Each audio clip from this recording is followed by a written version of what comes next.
അതിനു വേണ്ടിയാണ് നമ്മൾ ഈ ഒരു ഇസ്മ ചൊല്ലുന്നത് എന്ന് ചോദിച്ചാൽ, ഇപ്പൊ പല ആൾക്കാരും പറയാറുണ്ട്, ഞാൻ ഒരു തെറ്റും ഞാൻ ചെയ്തിട്ടില്ല, പക്ഷെ ഒരുപാട് ആൾക്കാർക്കിടയിൽ എന്നെ കുറിച്ചിട്ട് ഒരു തെറ്റിദ്ധാരണ വന്നിട്ടുണ്ട്. ഞാൻ ഒരു തെറ്റും ഞാൻ ചെയ്തിട്ടില്ല, അപ്പൊ ആ ഒരു തെറ്റിദ്ധാരണ മാറാൻ വേണ്ടി എനിക്കൊരു തെളിവുകളും കൊടുക്കാനില്ല, അതിനെനിക്ക് ഒരുപാട് സംസാരിക്കാനൊന്നും കഴിയില്ല, ഞാൻ അങ്ങനെ ആരോടും ഒന്നും സംസാരിക്കാത്ത ഒരു ടൈപ്പാണ്. അങ്ങനെ ആൾക്കാർക്കിടയിൽ ഇറങ്ങി എനിക്ക് അങ്ങനത്തെ കാര്യങ്ങൾ സംസാരിക്കാനൊന്നും കഴിയില്ല. ഞാൻ ഒരു പാവത്തിനെ പോലെ ഒതുങ്ങിക്കൂടി കഴിയുന്ന ഒരാളാണ്. അങ്ങനെയൊക്കെയുള്ള ഒരാളാണ് നിങ്ങളെങ്കിൽ നിങ്ങൾക്ക് തീർച്ചയായിട്ടും ഈ ഒരു ഇസ്മ ഉപകാരപ്പെടും. അതിപ്പോൾ കുടുംബക്കാർക്കിടയിലാണെങ്കിലും നാട്ടുകാർക്കിടയിലാണെങ്കിലും നമ്മളൊരു തെറ്റുകാരി എന്ന രീതിയിൽ മുദ്ര കുത്തപ്പെടുന്ന ഒരു സമയം ഉണ്ടാവും. നമുക്ക് ആ തെറ്റിനെ എങ്ങനെയാണ് നമുക്ക് തെളിവുകൾ കൊടുക്കാമെന്നും അറിയില്ല, നമുക്ക് എങ്ങനെയാണ് ആ ഒരു സാഹചര്യത്തിൽ സംസാരത്തെ ഒരുപാട് സിറ്റുവേഷൻസ് നമുക്ക് വരുന്നതാണ്.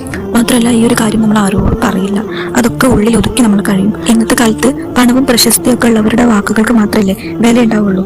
അവർ പറയുന്നതാണ് എല്ലാവർക്കും വിശ്വാസം. അപ്പോൾ അങ്ങനത്തെ ഒരു സാഹചര്യത്തിൽ നമ്മൾ പറഞ്ഞാൽ ആരും ഒന്നും മനസ്സിലാക്കൂല. ചുരുക്കത്തിൽ പറഞ്ഞാൽ നമ്മൾ തെറ്റ് ചെയ്തിട്ടില്ല, പക്ഷെ നമ്മൾ തെറ്റുകാരിയാണെന്ന്